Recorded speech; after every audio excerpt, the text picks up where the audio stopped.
for attending this evening. You will go first as we observe alphabetical order with 3 minutes for your opening statement. You will then be asked up to 3 questions with a total of 5 minutes to address them, followed immediately by your 1-minute summation statement. Thank you. Well, can everyone hear me okay? We not need a microphone? Oh my God. I am a loud talker, so I don't mind. Well, I'd like to start by thanking the University women for putting tonight together. I'd like everyone to give them applause if they want. So I am Cody Hart, and I'm the candidate who's been elected for change from the 2nd Congressional District. I am not a political insider, I'm an outsider, and I've been a leader in changing politics as usual from the 2nd Congressional District.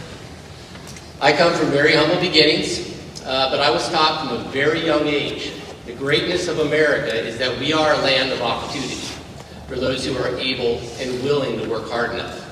So that is what I did.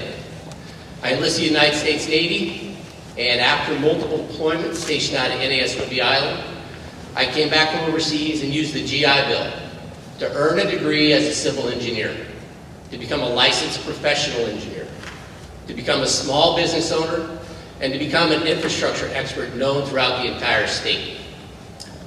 I'm the father of 3 beautiful daughters, all in public school in the district. And I'm a husband of 24 years with family connections going back 100 years in this district. I know what it is to represent the 2nd Congressional District.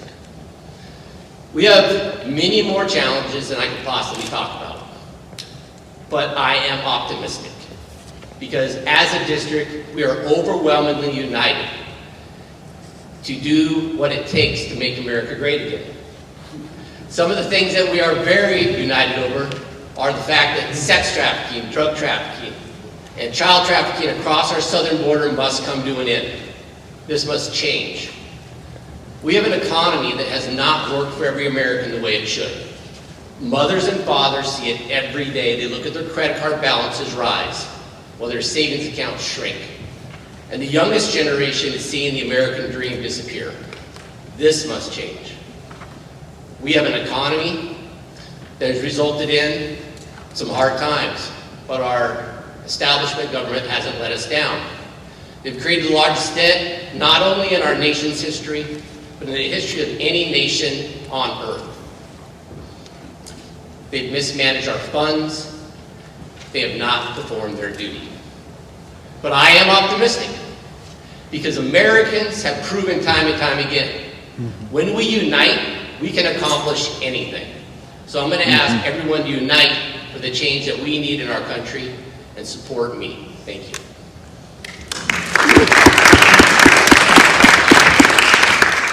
Mr. Hart, I have 3 questions.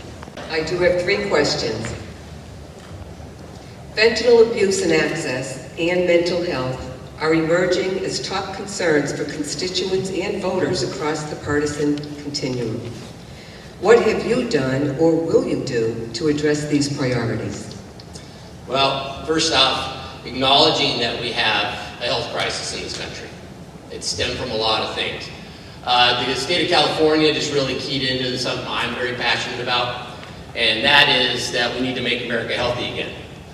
They recently have banned substances in the food supply that the medical community has known for years have been contributing to ADHD and other problems with our children that carry on into adulthood. We have also a mental health issue with veterans that I've unfortunately lost some close friends with. We can never do enough. I know our government keeps trying, but I will say that effort should never end. Going back to the mental health issue and the food supply, I can't overstate. I have personally seen firsthand some of the drug issues that our big pharma, prescription, and medical system have been using that are resulting in a number of problems. Personally seen that with some very close people. We have started to rein that in. We had addressed that slightly, I think, as a nation, but we cannot stop regulating the pharmaceutical industry's push to put these products out in society without society being able to deal with the after effects and without explaining fully what's happening to us. What is your position on women's reproductive rights? As a U.S. House Representative, what can you do with legislative policies and actions to support or not support these rights, including the right to an abortion? Well, it's a great question, and it's no secret I'm a proud Christian, and I advocate for life, and that's part of my belief structure. I do believe that women should have access to drugs to prevent pregnancy, but I think it's more important to think about the fact that we have a world and a country right now that has decreasing birth rates. The countries of Italy and Japan essentially have a national catastrophe on their hands. China and America are not far behind, and I'm going to link back to something, I can't overstate it.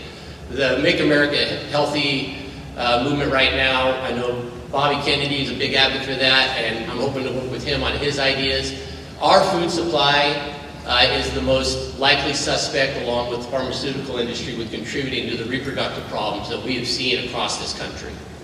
The empirical evidence seems clear, and it's a passion of mine. I personally have a small-scale farming, and we live a certain life in my house that I can afford, but if we spent more money that currently is being used to pay for pharmaceutical products and prescriptions, sometimes $1,000, $2,000 a month. Imagine the kind of organic food and healthy food, the preventative lifestyle that same system could provide a lifetime of health.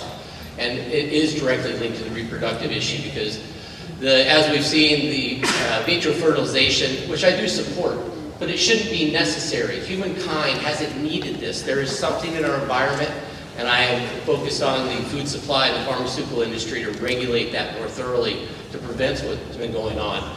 And I will address briefly the abortion issue. Look, we had the Dobbs decision. It returned this issue to states where I personally, as a constitutionalist, believe it belonged anyway. I will not change my personal religious belief in the right for life, but legislatively, the states have to make the decisions, and they're doing that. They've done it. So I would encourage everyone to seek alternatives personally to abortion. I do politically believe that in cases of harm and life-threatening situations, that the mother should have that decision. I'm not an advocate for it, but I do advocate for the Constitution and the states' rights. That's currently everyone in this room and every state in this country has the right to vote for that under their own state. I'll squeeze another question in. We continually witness innocent primary and secondary school children and students being gunned down. What will you do in your role to advocate for real changes in action? Well, first off, it's human beings killing human beings. Guns are a weapon. We see knife attacks on the increase in this world. I know people have strong beliefs about it, but again, I will not break from our constitutional obligation to ensure people have the right to bear arms. We already have a very thorough review process, and I think going back to the mental health issue, that's where this all stems from. And the courts have found the same thing out over a century of trials. There are evil people, and then there are sick people, and the majority of what's been going on out there is related to mental illness. So there you go. And 1 minute closing, is that right? All right. So again, I'm Cody Hart, and I have been elected to represent change from the 2nd Congressional District. And over the last several years, we have all seen the direction our country is headed, and the direction it will continue to go without change. If you believe, as I do, that Americans deserve secure borders, that we deserve an economy that works better for all people, that young girls deserve to be able to compete in sports without competing against a biological male, that we need to make America healthy again, and that the current government, the establishment politicians, have had years, in some cases decades, to do everything they said they were going to do, and they have been there while every single problem that we are trying to fix today was created.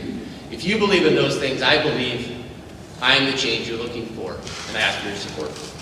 Thank you. Thank you.